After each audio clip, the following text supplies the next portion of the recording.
cukup berbuat baik saja. Tunjukkan. Itu saya bilang, kalau mau nolong orang, tolong. Jangan tanggung-tanggung. Kalau mau bantu orang, bantu. Jangan nyalon baru, nah itu salah.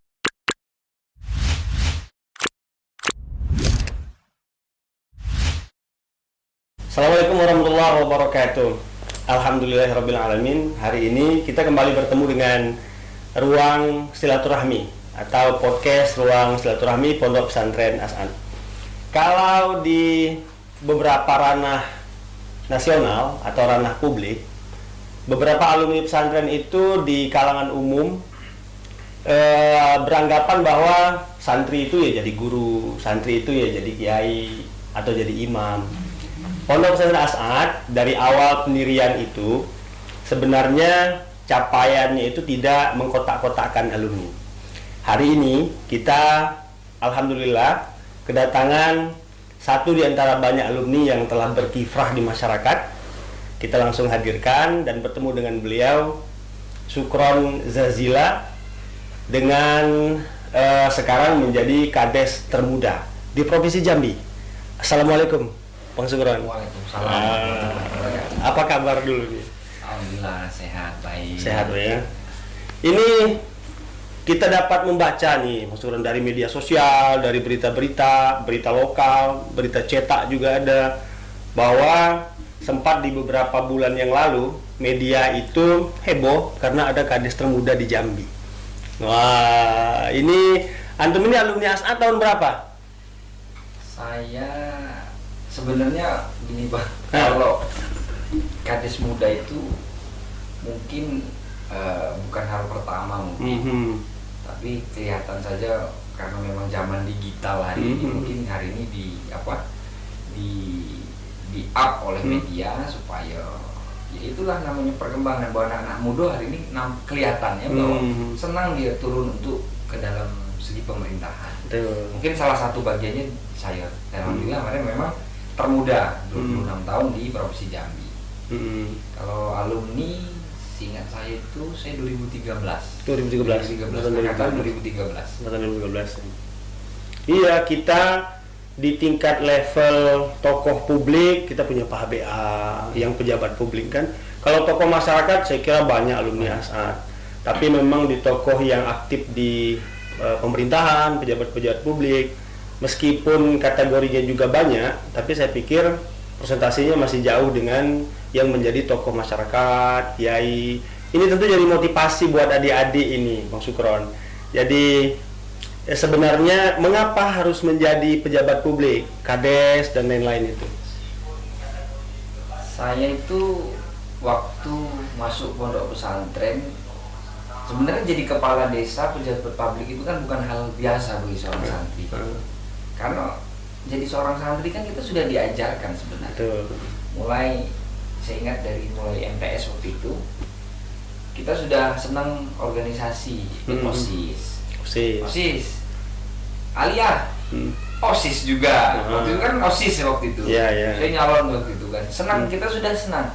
Kemudian ada di pondoknya ada namanya kan kelompok kita Mudabir namanya kan. Ya, ISAPA. Iya, ISAPA. Waktu itu saya juga ikut ISAPA. Bahkan termuda juga waktu itu.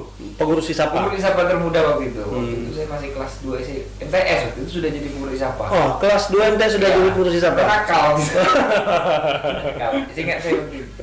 Nah, terus kemudian hal itulah mungkin yang membiasakan kita karena kita sudah terbiasa bersosialisasi. Kemudian saya ingat juga bahwa ajaran-ajaran juga di pondok pesantren bahwa kita itu kan hidup harus bermanfaat buat orang lain. Ya, salah satu caranya mungkin karena saya sudah mulai dari MTS, Aliyah, kemudian kuliah S1 dan S2 sih sebagai seorang aktivis.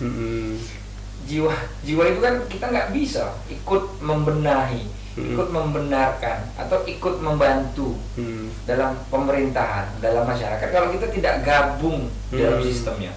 Maka salah satu hal yang paling mudah ketika kita ingin ikut berkontribusi dalam pembangunan, yaitu kita harus masuk dalam sistemnya. Ya. Yang mampu sih hari ini ya masuk dulu dalam tingkatan yang paling bawah mungkin di kepala desa. Salah satunya nih ingin bermanfaat saja Bang untuk masyarakat kita. Artinya menjadi pejabat publik hari ini saya kira atau mungkin adik-adik semua, kawan-kawan semua, ini mungkin jangan-jangan dapatnya dari kuliah. Tapi ternyata memang sudah dari Pondok Pesantren As'ad, sudah menjadi aktivis ini berarti. Kuliahnya di mana dulu? Saya kalau S1 di UIN Syarif Hidayatullah Jakarta. Oh, Jakarta. Kemudian pasca sarjananya saya ngambil di Unjas ini kan, di Jambi. Saya ngambil magister manajemen waktu itu. Kalau bicara masalah kepemimpinan itu ya karena sudah sehari-hari kita kan, kita sudah diajari disiplin. Terlambat masuk masjid dihitung, makan dihitung. Jadi hari-hari kita kan sudah diajari tentang kedisiplinan dan kepemimpinan. Mungkin dari pola hidup, pola belajar itu mungkin yang mempengaruhi kepribadian. Pada akhirnya ya ini mungkin tidak ada yang instan kan, pasti semua itu memang atas izin Allah, tapi pasti ada prosesnya, ada jalannya. Mungkin salah satu jalannya hari ini ya saya jadi kepala desa ini, Pak. Ya. Kalau santri ini sering kadang-kadang bilang begini, dulu saya santri seperti yang tadi Bang Sukron bilang, dulu nakal. Ini kita patut luruskan ke kawan-kawan, ke adik-adik semua bahwa ini nakalnya santri ini sebenarnya bagaimana sih nakalnya santri ini? Jadi itulah sebenarnya pondok pesantren itu kan bengkel kalau saya bilang. Oke, bengkel. Ibarat motor, kalau onderdilnya atau bannya rusak kan dimasukkan ke bengkel. Betul. Itu sudah pasti anak pondok itu pasti nakal. Tapi yang saya diskusi dengan beberapa ustadz-ustadz yang ada di pondok setelah saya jadi alumni ini, Ustadz Fadil contoh, saya masih bagus komunikasi dengan Ustadz. Ustadz tuh nggak akan nganggap kita nakal, karena itu memang sebuah kelebihan bagi para santri. Nakal itu kan bukan nakal ya. Anak-anak ini kan mungkin lebih mengekspresikan dia dalam remaja ini mungkin lebih berekspresi saja. Nah di pondok inilah diarahkan kan, daripada nakalnya di luar, dia malah bisa ugal-ugalan, narkoba. Kalau di pondok kan senakal-nakalnya di pondok, tidak sholat ya kena pecut kan, kita pasti dengar azan. Kalau saya ini bersyukur sekali, alhamdulillah waktu itu di masa saya remaja, waktu kita lagi pengen tahu-tahunya itu, saya di pondok, alhamdulillah kita tidak ikut-ikutan dengan hal sampai ya nauzubillah. Ya pergaulan-pergaulan yang seperti anak-anak di luar jangan sampai lah. Paling tinggi mungkin surat-suratan ya. itu surat-suratan mungkin sampai hari ini masih ya mungkin ya. Masih ya. Jadi ada video dokumenter ya yang buatan santri itu ada tuh salah satu cuplikan di dalamnya anak santri yang dihukum karena berkirim surat. Saya kira mungkin ya itu bagian dari nakalnya santri kan. Ya, betul. Tapi ada batasan. Klasternya hanya sebatas surat kan. Tapi ada yang sudah sampai nikah juga sampai hari ini. Ada sampai nikah. Ada sampai nikah. Sebab surat-suratan itu. Surat. Wah, ini menarik nih. Nanti mungkin bisa diundang, Mas. Betul harus diundang itu. Suami istri dari pondok ada. Teman saya itu. Satu angkatan. Jadi artinya tidak hanya memfasilitasi santri untuk belajar, jodoh bisa dapat. Ya, diambil dari surat-suratan. Surat-suratan tadi. Saya kira itu paling nakal lah mungkin kan, karena kita nggak mungkin kita nggak mungkin sampai mendapatkan obat-obatan narkoba terlarang, minum-minuman. Ya itu saya pikir pagarnya pondok kan di situ, di situ. Jadi ini alhamdulillah sekali bahwa ternyata kan dengan kehadiran pejabat-pejabat publik ya seperti yang sudah sekarang dicontohkan oleh Bang Sukron bahwa santri ini bisa berkiprah di banyak tempat. Salah satunya menjadi pejabat publik yang ia punya otoritas kan yang dapat merubah mungkin itu ya, merubah masyarakat. Ini bulan keberapa menjabat sebagai kadis? Terhitung dari Januari, berarti kan hari ini bulan 8. Berarti kan masih masuk 8 bulan mungkin. Baru 8 bulan menjadi kepala desa.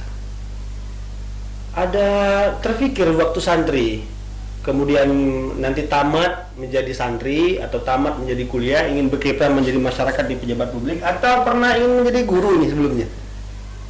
Ya itulah, dulu kalau kecil-kecil saya itu malah mimpinya Bang pengen jadi pilot.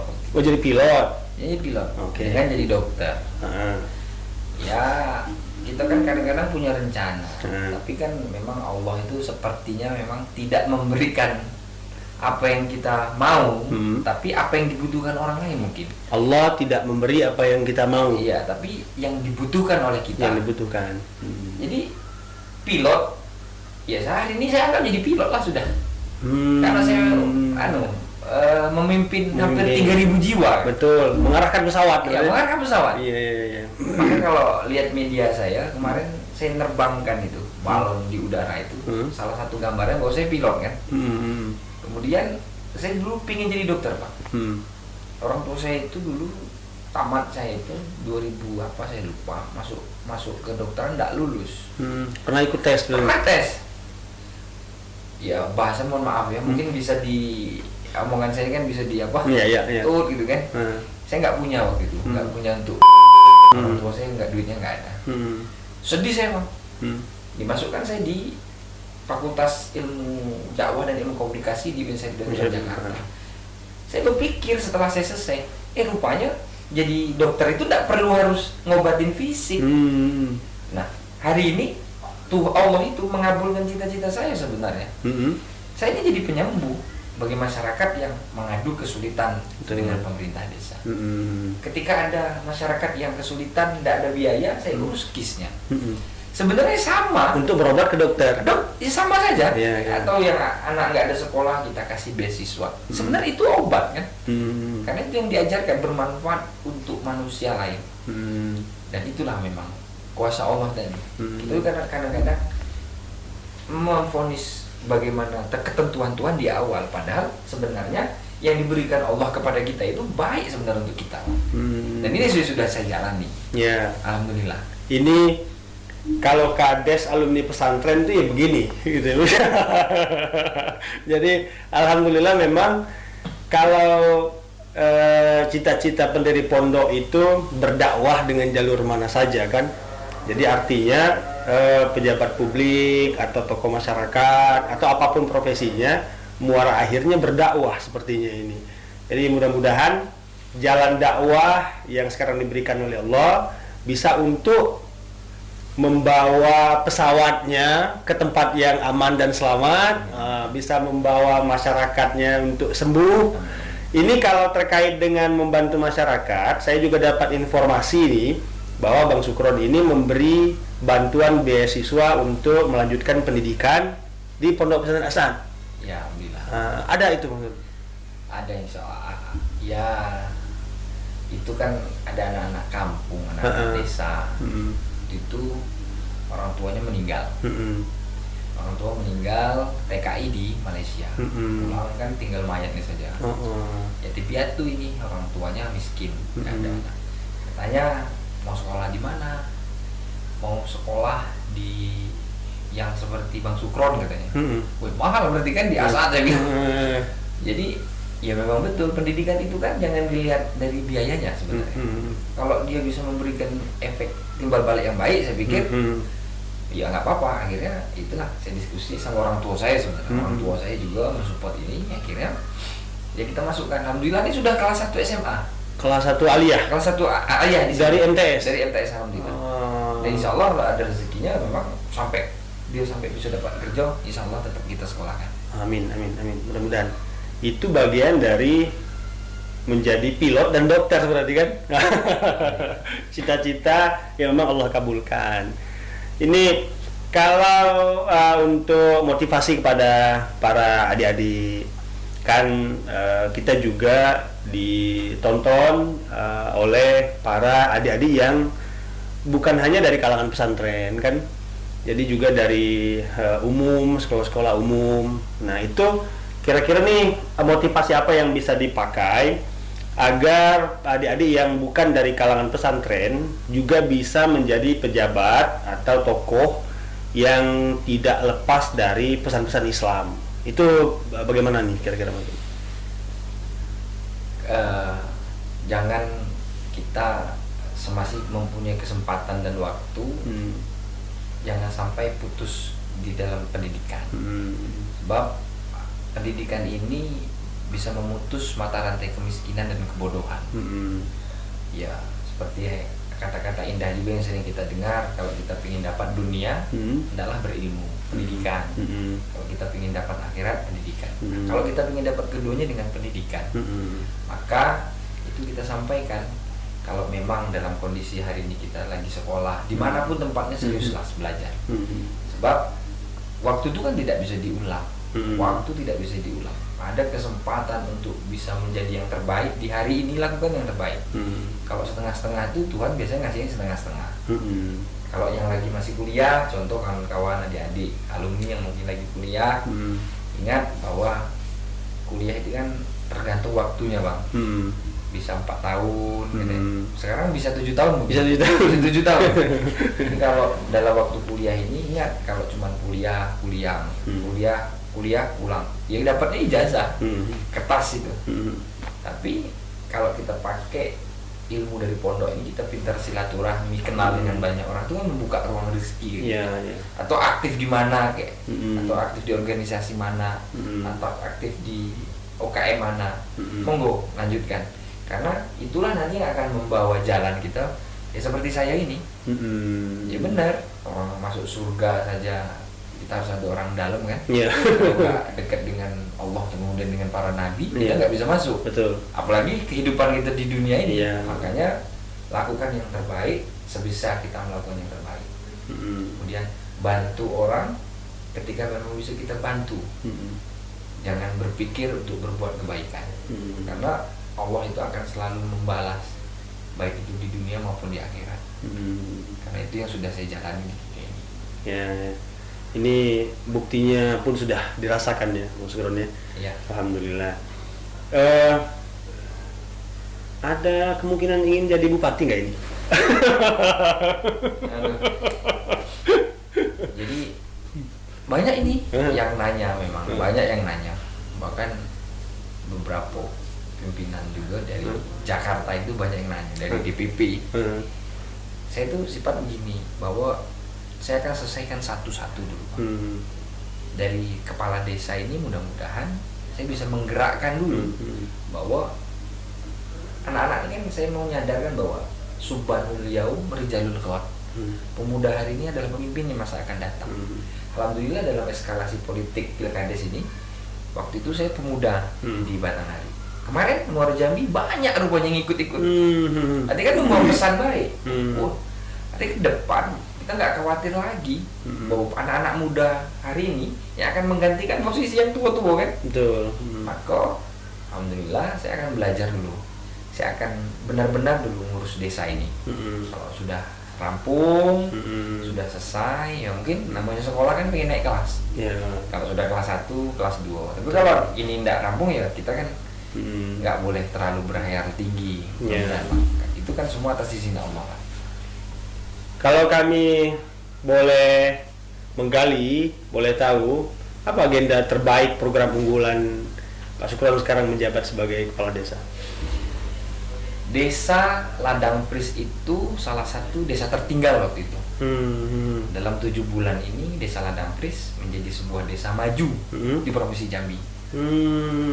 Silakan cek datanya. Kemarin PKK kami yang orang menganggap wah Desa Ladang Pris juara 6 se-Indonesia. Se-Indonesia. Kemarin TTG, teknologi tepat guna di Ladang Pris, ada anak-anak muda ini, anak-anak pondok yang saya akomodir. Dan ada beberapa inovator, juara 1 se-Provinsi Jambi. Masih banyak kegiatan. Nah, yang paling penting adalah saya itu mengejar ekonominya. Karena kalau ekonomi buruk, maka saya pikir bahwa akan buruk kehidupan masyarakat di sana. Nah, makanya program unggulan kami adalah salah satunya kami di Desa Ladang Pris itu lagi membuat sebuah lembaga nama BLK, Balai Latihan Kerja. Hari ini sudah berjalan angkatan 1. Angkatan 1 itu ada namanya pelatihan kambing, kami bantu kambingnya, kami bantu kandangnya, kami bantu pakannya, sehingga dari 1 ini mereka bisa berternak terus, mengajak tetangga-tetangganya. Yang sudah jalan lagi angkatan 1 lele, karena memang iklim di sana banyak kolam-kolam bekas batu bata, kemudian kolam terpal. Ini lagi kami kembangkan. 14 RT itu kami kembangkan, 1 RT kami kasih semua angkatan 1 Ini berhasil sudah. Panen ini sudah 1 ton lebih. Dan mudah-mudahan bisa untuk di program selanjutnya di angkatan 2 dan 3 mungkin sampai 10 sampai 100. Sehingga banyak peternak di sana. Kemudian ada dari pertanian macam-macam.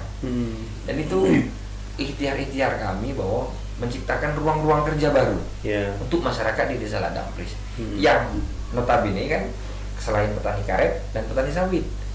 Jadi ada waktu renggang mereka setelah dia dari kebun karet dan kebun sawit. Setelah itu mereka mau ngapain? Nah itulah salah satu inovasinya. Saya berharap mereka mau mengembangkan lelenya, mengembangkan peternakannya, mengembangkan lain-lain yang bisa kita gali di sana, sehingga bisa menjadi pendapatan untuk mereka. Saya ngajarkan supaya tidak tergantungan saja dengan orang. Karena kalau kita terlalu bergantungan dengan orang itu biasanya sempit pikiran kita. Misalkan mengajarkan orang harus kerja di pabrik ini, harus kerja di perusahaan ini, harus bekerja di itu kan sempit. Maka saya mengajarkan supaya mereka ini bisa menjadi pengusaha-pengusaha di rumahnya masing-masing, walaupun skalanya kecil. Mungkin itu yang saya kejar, Pak. Kalau dulu anak muda itu belum diizinkan untuk berkiprah banyak di masyarakat. Jadi meski dia pendidikannya tinggi atau sebutlah memahami banyak ilmu kan, kalau umurnya masih muda di tengah masyarakat tuh belum diterima. Itu di Ladang Pris masih ada nggak yang pola-pola seperti itu? Ya sebenarnya sama, apalagi datuk kan, kepala desa kan panggilan datuk. Datuk itu kan gambaran orang tua berjenggot. Kalau saya ini kan masih umur 26 tahun. Pakai motor masih apa gitu kan. Cuman begini Bang, bahwa sebenarnya masyarakat kan manusia. Masyarakat tuh tidak bisa ketika kita pengen maju atau pengen nyalon baru baik, tidak bisa. Berbuat baik itu harus jadi prinsip. Maka prinsip hidup saya itu adalah berbuat baik. Jadi jangan kamu nyalon aja berbuat baik, salah. Jadi sudah dari dulu saya tamat pondok pesantren itu saya sudah bersosialisasi dengan masyarakat. Saya bergabung dengan masyarakat, bergabung ke teman-teman yang ada. Tidak dosa pilih-pilih teman. Sehingga memang dengan kebaikan ini kan cara terbaik untuk kita berkampanye, istilah kita hari ini. Maka ketika pencalonan kemarin, dan ini fakta, alhamdulillah, dan ini kekuatan kebaikan. Dari 3 calon, saya melawan incumbent waktu itu. Saya memperoleh suara 1.200 lebih. Dari 3.000? Enggak, dari 2.700 sekian. Sisanya di 2 calon. 2 calon itu bergabung saja nggak cukup melawan. Dan itu memang kuasa Allah. Kalau ada yang bilang bahwa anak muda, bagaimana strateginya Pak? Bagaimana strateginya Bang Sukron? Cukup berbuat baik saja. Tunjukkan. Itu saya bilang, kalau mau nolong orang, tolong. Jangan tanggung-tanggung. Kalau mau bantu orang, bantu. Jangan nyalon baru, itu salah. Karena bersikap baik itu yang diajarkan agama. Jangan bersikap baik tunggu ada maunya, salah. Nyalon baru muncul. Beribadah baik kan. Itu udah betul itu yang diajarkan dengan Nabi kita kan Bang. Berbuat baiklah. Itu jadi nilai orang. Lagi-lagi itu tidak terlepas dari basic sebagai santri, saya kira. Sebagai santri, karena yang pola yang memang sudah ditanamkan dari awal itu kan tidak instan tuh, saya pikir. Artinya ini pengaruh. Jadi khusus untuk para santri, jadi di luar sana ada banyak pondok pesantren, tentu ada pondok pesantren yang memang santrinya di dalam, ada yang tidak megang handphone.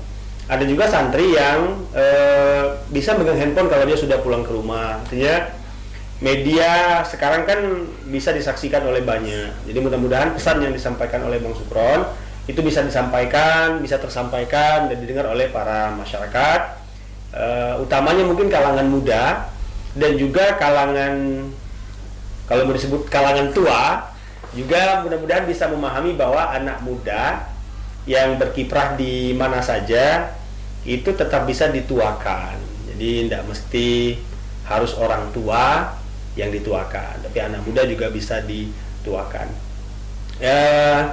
Ini menjadi informasi yang berharga bagi kita, bagi masyarakat terutama. Kami minta 1, 2